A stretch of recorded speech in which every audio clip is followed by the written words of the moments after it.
Thank you very much. Madam Speaker, it's deeply unfortunate that we've once again waited until the last minute to fund the government. With no time left for negotiations, the majority is putting forward a bill to fund the government that was not subject to bipartisan negotiations in the House. It's no surprise, then, that this bill fails to accomplish so many things that are necessary to address the crises currently confronting the nation. Now, I am an appropriator, and I would advise my friend, the Appropriations Committee, and I give great credit to my friend, the chairwoman of that committee, Ms. DeLaura from Connecticut, and the ranking member, Ms. Granger from Texas, actually got all 12 bills done by the end of July and out of committee. 6 of those have come across the floor. That's a good thing.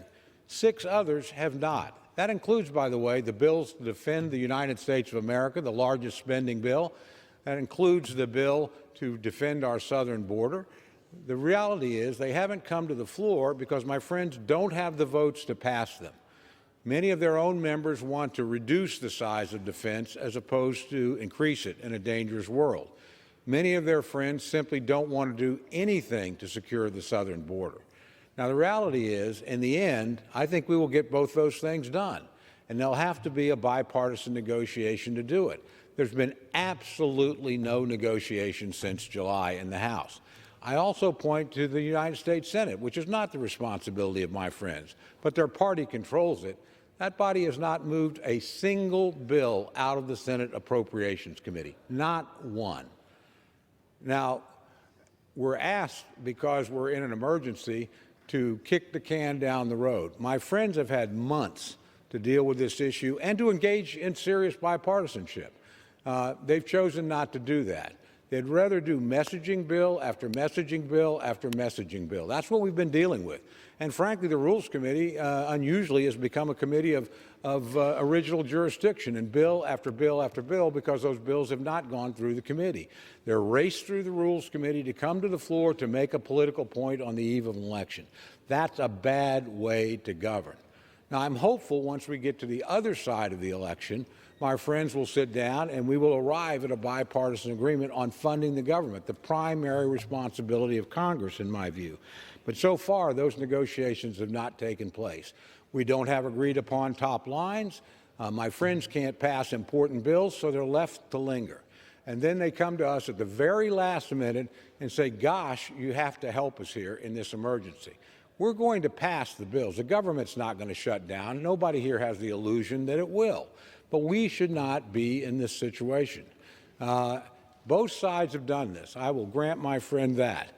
But this is a particularly egregious process of no negotiations on things like defense and securing the southern border. We live in a dangerous world. We don't need a CR in defense. We need a bill. And actually, the Democratic-controlled House Armed Services Committee produced a bill. It's just $30 billion more than the president asked for, because that's what that committee felt we needed. And it passed it on a bipartisan basis. Why can't we move the appropriations level up to do what a Democratic-controlled House Armed Services Committee asked us to do? Our friends have not wanted to deal with that issue. We know we have a crisis on the southern border. You can turn on the television and see it every night. You can look at the fentanyl pouring into the country. You can see the tragedy of human trafficking. Is there anything in this bill that asks us to do anything different, anything new? Has any legislation come to the floor to do that? No. We just ask, please allow us to continue the current state of affairs to exist on the southern border. That is a travesty. So when you say, well, we're bringing irrelevant issues, or the reality is you won't bring the relevant issues to the floor. You won't bring the relevant appropriations bills to the floor. But make no mistake, Republicans have put forward a commitment to America to address the concerns of our citizens. We will fund the police and uphold law and order. We'll add needed security infrastructure at the southern border, and we'll achieve longer and healthier lives for our citizens. We will ensure that America has an all-of-the-above energy policy that provides consistent low-cost energy to keep our economy strong. That's something my friends don't want to deal with. And we will end the majority and the Biden administration's reckless spending policies that have led to record inflation and stifling economic recession. This administration inherited a V-shaped recovery and a 1.4% inflation rate. Now we're in a recession with a 40-year high 8.3% inflation rate. That is a record of disaster. We ought to be talking about those issues, not maintaining the status quo. So, Madam Speaker, I urge my colleagues to vote no on the previous question and no on the rule, and I yield back the balance of my time.